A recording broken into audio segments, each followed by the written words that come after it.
दोनों चीज अगर आप उपलब्ध करा देंगी तो 25 साल तक इस हिंदुस्तान की जनता आपको इस प्रधानमंत्री की कुर्सी पर बैठाए रहेगी, आपको कोई हिलाने वाला नहीं। लेकिन मुझे कहने में कोई संकोच नहीं कि हम पंडित अटल बिहारी वाजपेयी जी के भी कार्यकाल को लेते हैं। एक 65-66 सालों के तब का भारत और एक मोदी जी की सरकार आने के बाद अब का भारत, दोनों में जमीन और आसमान का अंतर।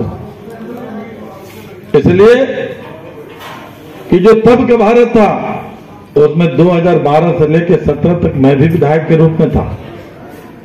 बलिया में एक फेफना विधानसभा, वहां से विधायक के रूप में था।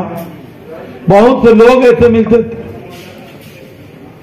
ऐसे ऐसे गरीब लोगों से मुलाकात होती थी जिनको रहने के लिए घर नहीं, सोने के लिए बिस्तर नहीं, खाने के लिए भोजन नहीं और पहनने के लिए शरीर पे कपड़ा नहीं। और वैसे भी लोग कहते थे कि विधायक जी पेंशन बनवा दीजिए। तो विधायक रहते हुए भी हम जैसे लोग मजबूर हो जाते थे, क्योंकि आजादी के 65-66 साल के अंदर इस हिंदुस्तान के अंदर यही व्यवस्था थी कि जिसका नाम बीपीएल सूची में होगा उसी को सरकार की योजनाओं का लाभ मिले। एक तब का भारत जो आज स्वच्छता की बात चल रही है, महात्मा गांधी जी के सपने को साकार करने की बात चल रही है। महात्मा गांधी जी ने ग्राम स्वराज की बात कही थी, महात्मा गांधी जी ने स्वच्छता आंदोलन चलाने की भी बात कही थी। लेकिन बहुत से ऐसे लोगों को अवसर मिला, लेकिन न स्वच्छता को उन्होंने याद किया, न ग्राम स्वराज को याद किया, बल्कि इस हिंदुस्तान की धरती पे आपके हमारे घर में पैदा होने वाले बच्चा और बच्ची को कर्ज में डूबे हुए पैदा होने पे मजबूर किया। और इसलिए मित्रों, किसी शायर ने कहा है कि कोई सेहरा कफन बना होगा, फिर शहीदों का तन बना होगा और हजारों दम बेदम हुए होंगे तो ये अपना भारत चमन बना होगा। आज बहुत अफसोस के साथ कहना पड़ता, और आज हम अब सौभाग्यशाली हैं कि आज एक चाय बेचने वाले का बेटा, जो एक गरीब का बेटा, जो बंद कमरे में नहीं, खुलेआम हजारों और लाखों की भीड़ में उन्होंने 2-4 स्लोगन दिया। उन्होंने कहा कि न खाएंगे न खाने देंगे, न सोएंगे न सोने देंगे, न लूटेंगे न लूटने देंगे। उन्होंने ये भी कहा कि न भेदभाव न अत्याचार, अब की बार भाजपा सरकार। उन्होंने ये भी कहा कि न लूटपाट न भ्रष्टाचार, अब की बार भाजपा सरकार। और उन्होंने और एक नारा दिया था, एक आध नारे, कि न गुंडा राज न जंगल राज, अब की बार भाजपा सरकार। और एक स्लोगन और दिया कि सबका साथ और सबका विकास।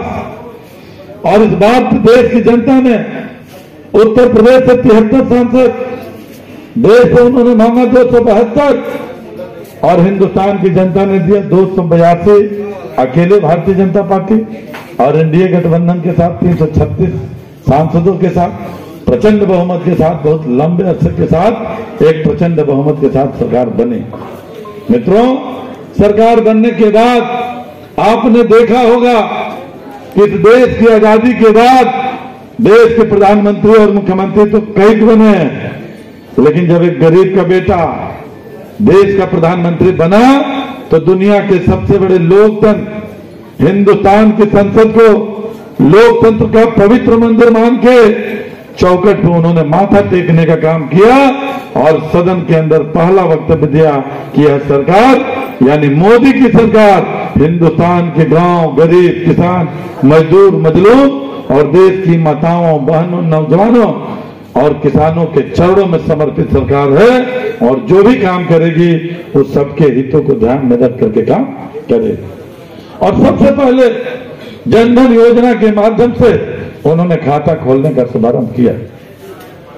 तमाम राजनीतिक दल के नेताओं ने नरेंद्र भाई मोदी के ऊपर टीका टिप्पणी करने की कोशिश की, लेकिन एक की प्रतिक्रिया उन्होंने व्यक्त नहीं की। आपने देखा होगा कि 1989 के प्रधानमंत्री जो तत्कालीन थे श्री राजीव गांधी जी ने जब प्रधानमंत्री की कुर्सी पर बैठ के जब सर्वे कराया था तो पाया था कि जब दिल्ली से 1 रुपया चलता है तो उत्तर प्रदेश में हिंदुस्तान के किसी भी गांव गरीब किसान मजदूर के खाते में नहीं, उसके घर में नहीं, बल्कि उसके गांव में मात्र 15 पैसा ही पहुंचता है। 85 पैसे लूट खसोट और कमीशन खोरी में खर्च हो जाता है। लेकिन आज का प्रधानमंत्री, आज का मुख्यमंत्री डंके की चोट से सीना ठोक के कहता है कि अगर दिल्ली से 1 रुपया चलेगा, अगर लखनऊ से 1 रुपया चलेगा, तो उत्तर प्रदेश ही नहीं बल्कि हिंदुस्तान के किसी भी गांव में, किसी भी घर में नहीं, बल्कि हिंदुस्तान के एक व्यक्ति के खाते में डीबीटी के माध्यम से अगर 1 रुपया चलेगा तो सीधे उसके खाते में 1 रुपया ही पहुंचेगा।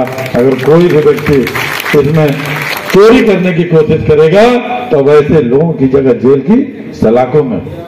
और इस तरीके से एकाध योजनाएं नहीं, आजादी के 70 साल पे 70 योजनाएं, आज मैं कह सकता हूं कि 150 से ऊपर योजनाएं चल रही हैं।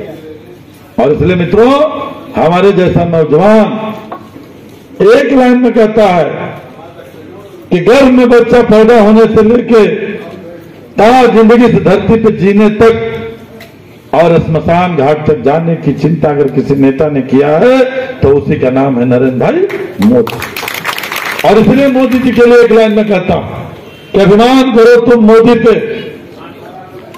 अभिमान करो तुम मोदी पे, वह नवयुग का निर्माता है और ऐसे महापुरुष धरती पर एक बार ही आता है। इसलिए नरेंद्र भाई मोदी कोई साधारण व्यक्ति नहीं, बल्कि नरेंद्र भाई मोदी भगवान का साक्षात स्वरूप है, जो नरेंद्र रूपी रूप में आप सबके बीच में प्रधानमंत्री के रूप में नहीं, बल्कि एक प्रधान सेवक के रूप में आप सबके बीच में सेवा करने के लिए आया।